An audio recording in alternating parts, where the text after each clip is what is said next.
Thank you to Incogni for sponsoring a portion of today's video. So I think, like all of us, I have been receiving a lot of really negative messaging around stress and how horrible it is for you. In fact, earlier this year, I was reading a lot of books on trauma, somatic therapy, stress management, and the overall message that I was getting was stress is toxic, stress is going to kill you, you should try to spend as much time as possible in rest and digest rather than fight or flight. And it got to a point where I was asked to give a presentation, an outreach presentation on stress management through the place where I was working at the time. I was kind of told, here's what your slides are about. I looked up some research and I presented on that topic. And one of the other people who was giving the presentation, she played a video all about stress management and the effect it has on your body, how absolutely terrible it is for your body and how it results in illness and sometimes even death. While this video was playing, and it was about a 5-minute video, I got so anxious that I had to mute it during the presentation on my end, because it was a virtual presentation. I literally had to mute my computer because I could feel myself getting so scared. And then a few weeks ago, I was taking a continued education workshop, and one of the speakers was Dr. Kelly McGonigal, who wrote this book, The Upside of Stress. And it wasn't about stress, the course that I was taking, but when I heard about this book and its title, and I heard how eloquent and bright she was, I figured I have to buy this. And ever since, I am so glad that I did, because it has completely challenged my view of stress and completely challenged all the fear-mongering that I experienced earlier this year. And it's a message that I really, really needed. So now I'd like to impart some of the lessons from this book to you as well. Obviously, in a short video, we're not going to be able to get to everything that she talks about. I recommend that you purchase the book. But we're just going to talk about some key research studies that stood out to me from the book and some key takeaways.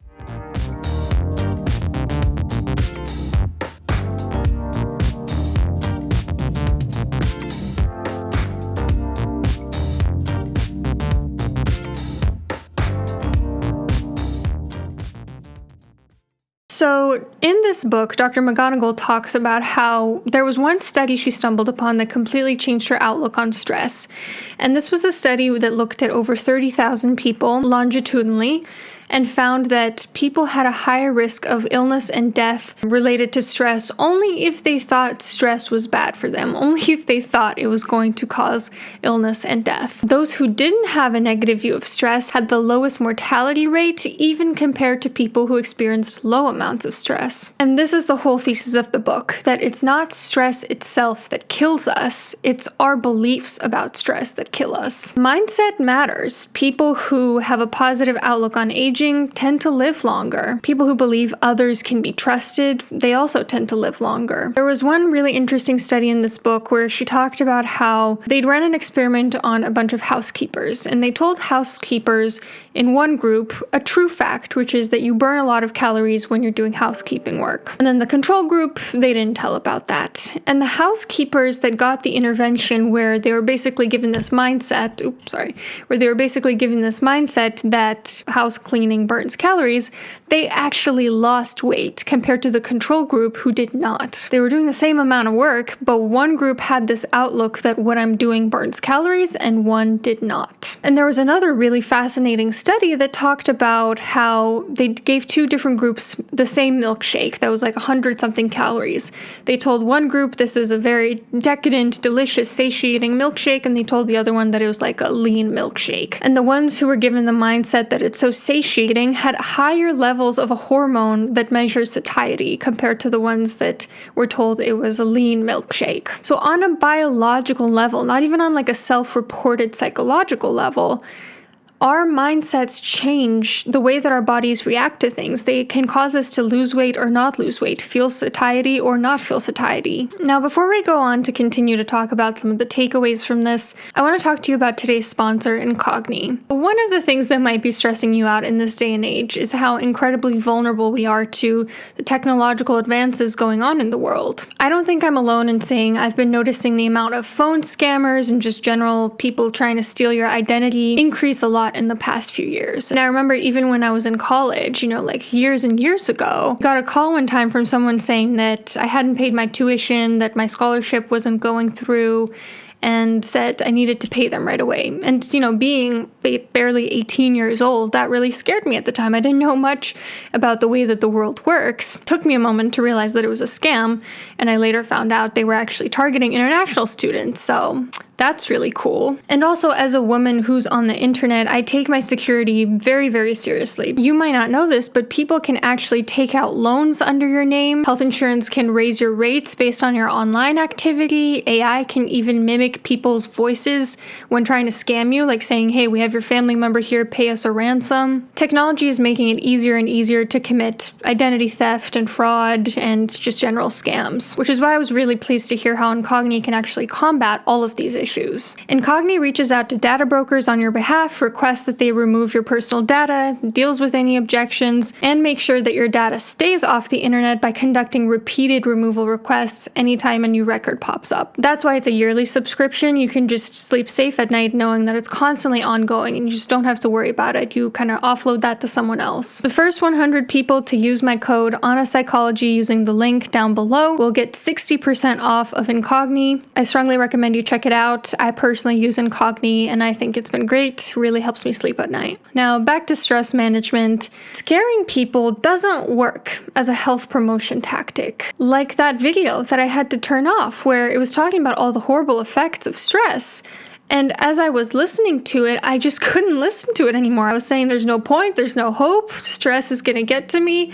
I just can't listen to this. We know from studies on the effectiveness of putting disturbing images on cigarette packs, they don't actually deter people from smoking cigarettes. In fact, they just stress people out, which makes them reach for a cigarette. All this to say, it's not actually about how stressed you are. There's actually a very weak correlation between the amount of stress that you're under and your attitude towards it, which means if you're thinking, well, of course you can deal better with stress if you're under low amounts of stress, it's not the case. It's a very weak correlation between those two. You can be under a high amount of stress and still have a positive outlook in it and still reap the benefits of that. And studies actually show that almost everyone thinks their stress hormones are higher than average, which obviously is not the case.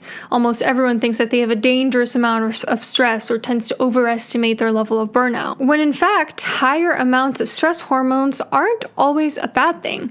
Like in studies to do with acute trauma survivors, people who have higher levels of stress hormones after an acute trauma tend to go on to develop PTSD at lower rates than people who have low amounts of stress hormones at the time of the trauma. And there tends to be a U-shaped bell curve between stress and well-being, where a moderate amount of stress is actually the most protective for you. Having a very low amount of stress, just like having a very high amount of stress, does not result in higher well-being. Some level of adversity is good for you. Not having any adversity is not good. And statistics also show that the happiest countries aren't the least stressed ones, like you would expect. In fact, the unhappiest ones are the least stressed. Remember that some level of stress is necessary for meaning making in your life. If you don't have any hurdles, any obstacles, any challenges, then what are you living for? What are you trying to overcome? We know from Viktor Frankl, for instance, that overcoming adversity is one of the main reasons humans live for. And we as a society, we just want to be comfortable. We don't want to experience pain. And our fear of stress is nothing but the resistance piece in the idea that suffering is pain times resistance. I've spoken about this phrase before, the idea that pain is inevitable, it's a part of the human experience that we all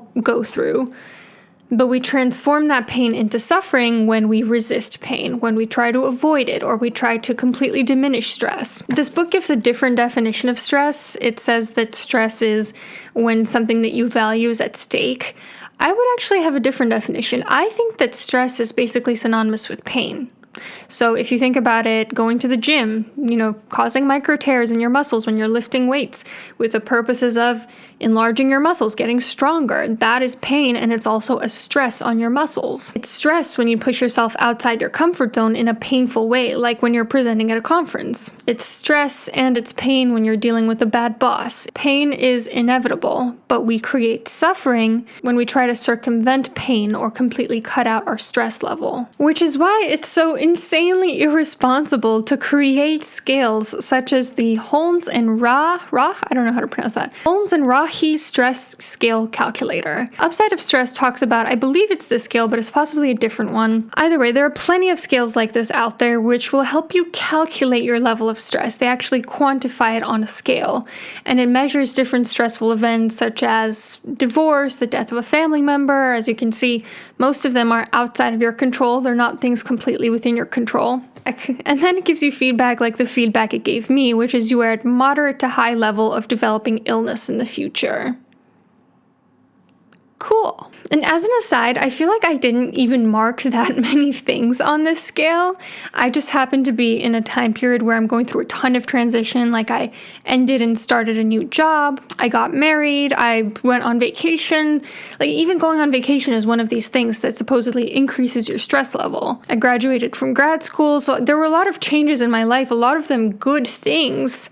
But they inflated my stress score, and now it says that basically I'm going to get ill because of these changes that have been happening. Which, first of all, is terrifying and fear-mongering. And contrary to popular opinion, fear-mongering does not create a healthier outcome. Secondly, it makes you feel hopeless because, okay, if all these different things are happening to me and I can't control them, and they're making me more susceptible to life-threatening illness, what hope do I have? What's the point of even trying to reduce my stress level? And lastly, it doesn't account for how you respond to stress. And like we just discussed, how you conceptualize stress and how you respond to it are very crucial in determining whether you're going to have a positive outcome or a catastrophic one. Remember, it's not your actual level of stress that's problematic, it's how you think and cope with it. And actually, something else that I thought of just now, another reason why stress scales like this are not good, is because what is the message is trying to send? Try to completely eliminate any sort of big changes in your life, like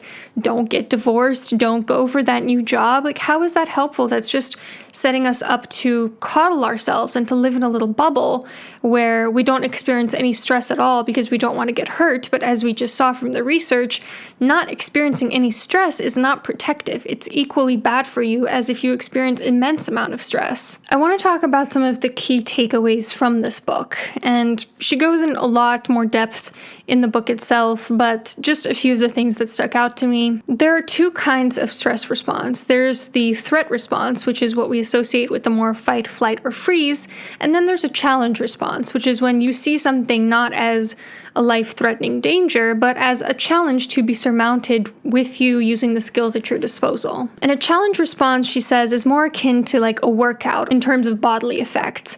It's not like fight or flight, which over time can chip away at your health. It's like a workout, which, as we know, is healthy for you. So what distinguishes between a threat and a challenge response is your mindset going into it. Do you think that you are able to overcome this? Do you think that you have resources? Do you see this as more of an excitement and energy rather than something that's going to be detrimental for your health? And this is even true of people with an anxiety disorder who typically assume that their physiological reactions are stronger than other people's. Turns out research suggests that might not be the case. It might actually just be that people with anxiety disorders overestimate and sort of overinflate their interpretations of those bodily sensations, but actually they have the same amount of stress hormones. So how can you turn it into a challenge response rather than a threat response? You know about fight or flight, which yes, can indeed be toxic for you, but have you heard of shift and persist? Shift, the way that you see stress, from something to be perfectly avoided to something that you can harness to your advantage, and persist by maintaining optimism even in the face of painful experiences. This has also been called a growth mindset, anti-fragility, resilience, stoicism, hardiness, grit. You can choose to find the silver lining in even bad things that happen. This is called benefit finding. In fact, studies show that even just a 20-minute journaling practice where you try to think about the good that came out of a painful or even traumatic situation, it can help you reap better outcomes even further down the line, like weeks or months later. If you can find the meaning in stress and try to focus on your values or what it brought you closer to rather than the ways it destroyed you, you will grow rather than crumble. So worry less about trying to make stress completely go away, trying to diminish or completely cut it out. Think instead about how you can use stress to get you closer to your goals. Try to view stress as an inevitable aspect of the human condition, something that we we all go through, not something that we need to completely avoid. Remember, pain is inevitable, suffering is not. We create our own suffering by trying to resist stress. Then there's also the excite and delight response of stress, which is when you think about stress not in terms of giving you anxiety, but in terms of giving you energy and excitement to go on and do the things you want to do. Contrary to popular belief, the book talks about how the top performers in like athletics or, other things that require intense concentration, they're not the most calm and relaxed. They just perform the best under pressure. They're still feeling those stress reactions, they're just using them towards their advantage. They're using them as fuel. There's a very fine line between excitement and anxiety, and in fact, physiologically, they're almost indistinguishable. I've spoken about how I get pretty nervous on airplane turbulence, and something that really helps me is to kind of dance along and imagine that I'm excited about it, that I'm having a party in the sky and I'm going to somewhere really cool to travel, instead of thinking, oh my God, we're gonna crash. And then there's also the tend and befriend response to stress, which typically happens with women, but can happen with anyone. This is when you respond to stress by focusing on helping others, on altruism, on giving back, on volunteering. Seeing others suffering can actually decrease your own experience of pain. I remember one time I was reading a book by the Dalai Lama, and he talked about how he had some sort of really painful physical experience. He started to notice outside his car all the different suffering in the world of other people, and that actually diminished his own experience of pain in that moment. The tend and befriend response promotes oxytocin, which combats the harmful stress hormones. So if you have increased cortisol and adrenaline, but you also have increased oxytocin, it's not as bad for you. It actually might be better for you than if you didn't have any stress hormones at all. Those who focus on altruism after a traumatic event, they go on to form PTSD at lower rates than those who don't. So the bottom line is stress is only harmful if you think it is. It's only harmful if you don't focus on meaning making and values alignment, you don't see its benefits, you don't focus on how it can fuel you, and you don't use it to help you perform. Stress is only toxic if you feel inadequate to it isolates you, and it feels meaningless and powerless for you to deal with stress. And actually, I want to talk about one of the things she mentions in the book where she's reading some excerpts of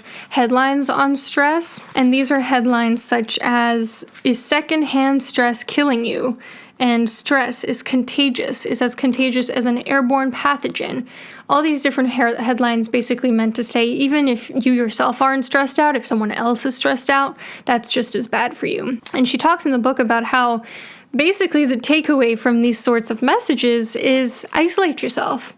If you're stressed, don't talk about it and don't be around other stressed people. And what kind of message is that? What kind of way to live is that? Again, should we be living in this bubble? Also, there was something I was going to say that I forgot to mention when I was recording. Obviously, with research, it's really important to embed these studies within the bigger picture. And yes, like I've mentioned in past videos, there are years of research to suggest that stress can be harmful to your health under the conditions I just mentioned. Although these other types of stress reactions that we talked about, like tend and befriend, excite and delight, are not harmful, spending long periods of time in fight or flight certainly can be. But here's the thing. Stress is inevitable. The way I see it, I'm not going to spend my entire life avoiding stress. So regardless of whether or not it exists, regardless of whether or not it harms me, if there are studies showing your attitude on stress determines your health outcomes, that is absolutely what I will personally be choosing to focus on. I'm tired of feeling like I'm that much closer to death every time I feel my heart rate quicken or my stress levels increase. From now on, I choose to focus on what is within my control, which is my mindset, and I suggest you do too. It was a great book. I'm really glad that I picked it up, and I just wanted to impart some of the wisdom from this book onto you all because I think it's a really important message, and I think we need to counteract a lot of the discourse that is out there around stress. Don't forget to check out Incogni. I will link them in my description box and in a comment, and see you soon.